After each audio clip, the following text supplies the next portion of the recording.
At a $1,200 family gathering I funded, my relatives ridiculed me, so I locked all their accounts in an instant. By morning, they were pleading for access to be restored. They laughed at the shadow who always paid. I grinned, tapped block all, and watched their world unravel. They thought it was just another weekend picnic. Same park, same plaid tablecloth, same belief I'd cover the costs without protest. At the table, my brother lifted his glass and declared, "To the invisible bankroll who's never really one of us." My mother chuckled. My sister chimed in, "Here's to the cash in the background." I raised my drink and said, "To the background cash that's now gone." I took a sip, pulled out my phone, and hit lock all accounts. My sister's face paled, my father's voice rose, and my brother's rent payment failed mid-toast. That picnic cost a fortune, but it was worth every penny. They assumed it was just another family day. Same park we'd always gone to. Same iron tablecloth my mother insisted on. Same expectations. Simon will pay. Simon will tidy up. Simon will be thankful we let him sit with the adults even though he's nearing 40. But this time was different. This time was costly. I made sure of it. They wanted catering this time. Something better than burgers, Melissa texted in the group chat. David suggested steak and shrimp. Why not? They weren't footing the bill. Melissa brought a few cans of off-brand soda and a pack of cheap beer. My mother called the night before, asking if I could grab extra chairs because my father's back was bothering him again. I smiled and said, "Sure, I'll handle it." Of course I did. I always do. They know how to take. When my wife left with our daughter, no one checked on me. They asked if I could still help David move. When I took a second job working nights at a warehouse, my mother called to say their fridge broke. When I didn't reply right away, she texted 4 times. I sent the money anyway. It's not like I was spending it. I rotate the same 3 shirts for work. I keep a duffel in my van for gym showers. My truck's heater only kicks in above 45 mph. My boots are so worn the soles are peeling. I don't buy for myself, but I paid off their SUV. I covered Melissa's car insurance for 3 months because she was between gigs again. Even though David earns more than me with fewer hours, I co-signed his lease and paid the deposit. So the picnic was lavish. I hired a local food truck, told them to add a premium fee, and tipped generously. I rented speakers, tables, and coolers,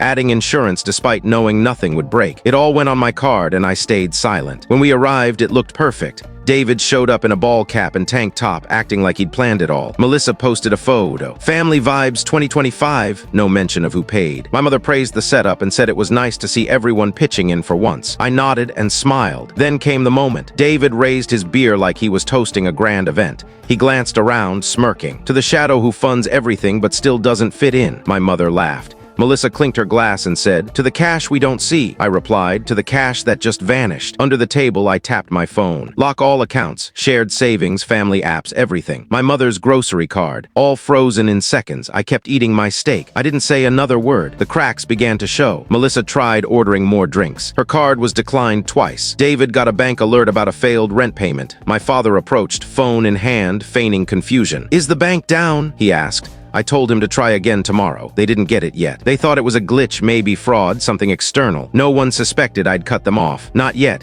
But they would. This was just the start, the first twist of the knife. For once, I wasn't the quiet one. I wasn't the family's ATM.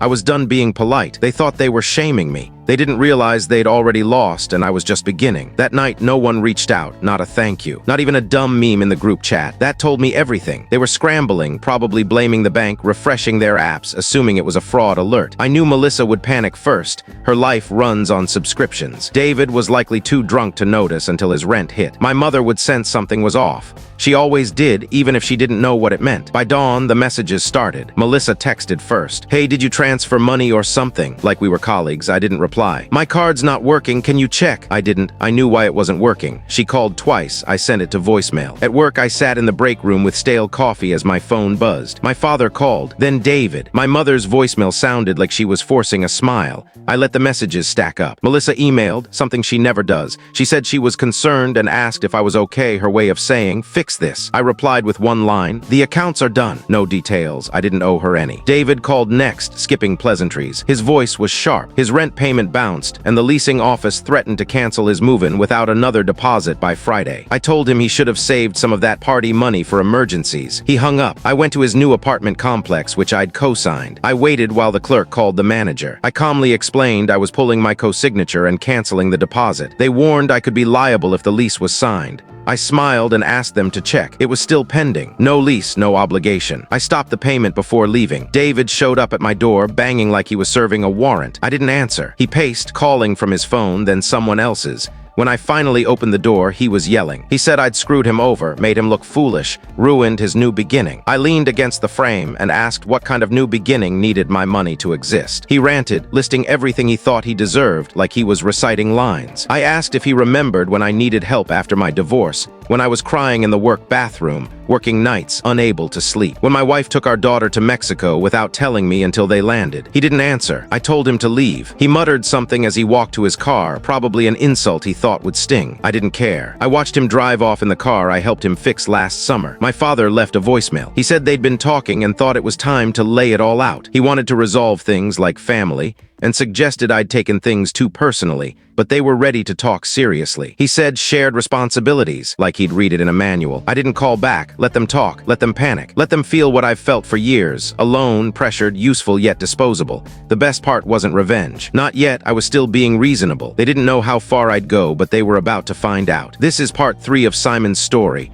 They tried to stay calm, but things were falling apart faster than they could handle. Melissa posted on social media a photo of her shoes on a deck with the caption, "Some folks show their real selves when it's inconvenient." Vague enough for her followers, but I knew it was about me. David shared a meme about a fake family, no tags. Subtle, right? They didn't know I'd gone further. That same day, I logged into the utility portal. I'd been paying my parents' electricity and water since 2021. They always said they'd repay me when things settled. Guess what never settled? So I canceled the autopay, removed my card, and marked myself as moved out. My mother texted, "Is something wrong with the utility payments? I got a disconnection notice." I left it unread. It wasn't cruel, not really. I'd given them years of my life. I skipped doctor visits while they remodeled. I sold my watch collection to cover my father's late tax bill. And I never threw it in their faces. Never made them feel small for asking. They made me feel small all the time. David said I couldn't keep a wife. Melissa mocked my worn jacket, asking if I was going thrifty. My father said it was good I didn't have my daughter full-time with my work hours. That one hurt, so I didn't feel bad when Melissa texted about her streaming service being cut off. I'd been paying for the shared movie app and phone plan, which she said was a better deal for the family. She said she was locked out of everything and called it immature. I replied, "I agree." Then silence. Their approach shifted. Guilt turned to bargaining. My mother left a voicemail saying she missed how things were. She said she didn't want money, just to talk. Then she asked if I'd reinstate the card for 1 month because their new payment hadn't cleared. David texted, "I know we've had differences, but this is too much." Melissa stayed quiet but updated her profile with a job she didn't have, probably trying to find a new co-signer. Good luck. I wasn't angry anymore. That was the strange part. It felt like decluttering, like clearing out old junk that had piled up for years. One piece at a time until the space was clean. I started cooking real meals again. I bought new boots, nothing fancy, just ones that didn't fall apart. It felt odd to buy something for myself. I stood in the store for 15 minutes holding the box before walking to the checkout. That's when I knew what this was about. Not revenge, reclamation. And I wasn't done. I expected more noise, another guilt trip voicemail, maybe David posting a cryptic story acting unbothered. But instead, Melissa showed up at my porch. She hadn't been to my place since the divorce. I knew it wasn't a friendly visit. Nobody in this family shows up without a motive. She wore dark glasses like she didn't want to be seen. She held a thick manila envelope. She didn't ask to come in, just sat on the steps and said she wasn't here to argue. The envelope was stuffed with torn papers. Not trash, but old receipts, bank stubs, and scribbled notes. Copies of checks I'd written over the years, some I'd forgotten. Rent payments, vet bills, a $700 transfer labeled for the lease thanks. At least 10 different handwriting styles, mostly hers. She said she'd been cleaning her place, planning to move. Maybe Colorado, maybe back to Florida where an old friend owed her a favor. Then she said something odd. "I think I ruined everything, not just with you. With everyone." She paused, looking like she might cry, but I wasn't sure I cared.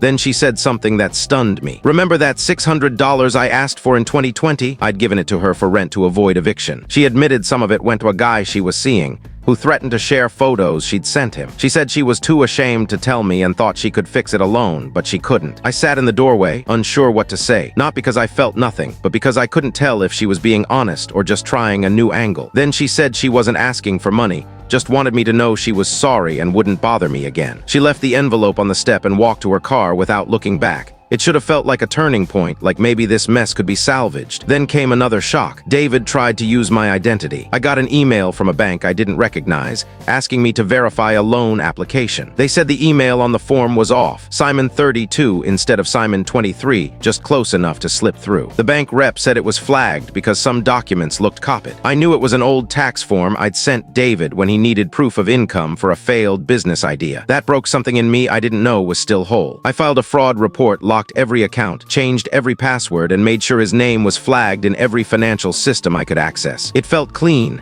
sharp, overdue. Then I called his old landlord. I didn't lie, just told the truth. David said he left his last place with damages and used someone else's info for his new lease. She sounded tired but grateful, saying he'd already missed the first utility setup. I knew he was all talk, she said. I replied, we all did, it just took me longer. But nothing compared to what came next. An unknown number from Mexico called. I almost ignored it. It was my daughter's school nurse in Merida, saying my daughter listed me as an emergency contact, and they couldn't reach her mother for over 48 hours. My ex had left for Cancun with a new partner, leaving our daughter with a neighbor who then left for work and didn't return. I froze. For a moment I couldn't speak. The nurse said, we didn't want to alarm you, but this isn't good. You should come. I grabbed a bag and went straight to the airport. I bought the first ticket to Mexico City, then connected to Merida. I didn't tell anyone, not work, not family. David texted during my layover. You're really ghosting your whole family over money? I didn't reply. My mother texted, what's happening to this family? I started typing, then deleted it. I had bigger problems. My daughter was alone in a country where I had no legal rights and no one had asked about her. My anger sharpened into something new.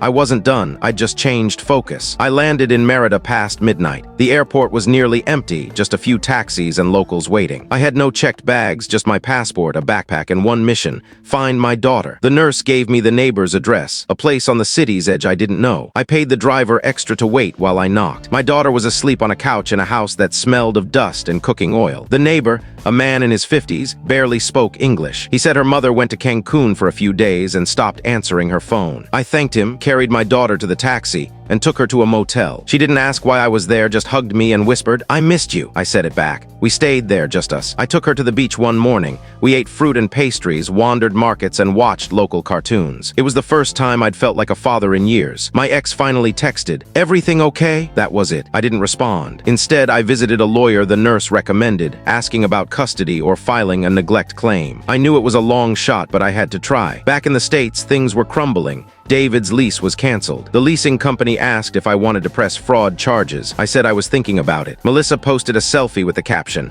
some people only love you when they can use you. She probably thought it was deep. My mother sent a long text saying I was becoming someone they didn't know, acting cruel and tearing the family apart. She said they'd forgive me if I stopped. I stared at her words for 5 minutes, then turned off my phone and said, I forgave you all too many times. You called it duty. When I returned to the States, I had one goal: cut ties completely. I canceled everything in my name, even a $5 app my mother used for grocery lists. I removed Melissa from the phone plan and deleted every shared cloud folder, including my father's tax records. Let him figure it out. David showed up at my work, walking into the warehouse like we were fine. He wore sunglasses despite the overcast sky. He tried to pull me aside, saying, I know you're mad, but you've made your point, right? I said I wasn't done. He called me spineless, said I was wrecking things for no reason, that I was petty and vicious. Then I said something I didn't plan, something final. You were never family. You were just a bill. That stopped him. He stood there, then left without a word. That night, my mother called. Voicemail. She said she didn't know what to do, that the family was falling apart, that I scared her with how cold I'd become. She said, I don't know you anymore. For the first time, I felt peace. I knew who I was, and it wasn't their bank. A month passed. Silence became normal. No texts from my mother. No vague posts from Melissa. No fake apologies from David.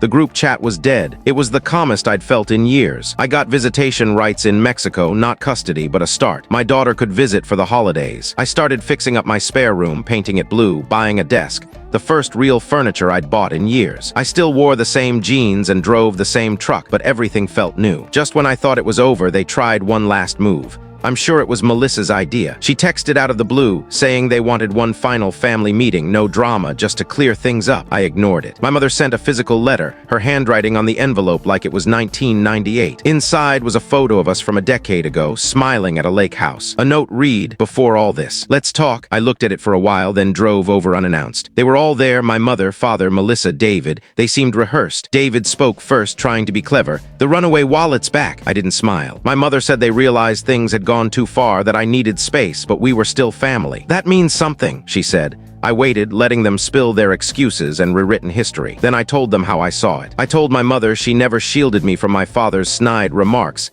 and that I wasn't her pension. I told Melissa she treated people like props and expected praise for doing nothing. I told David he was a parasite and not even a clever one. Then I said something I regretted instantly but meant. You're not my family. You're just people I knew growing up.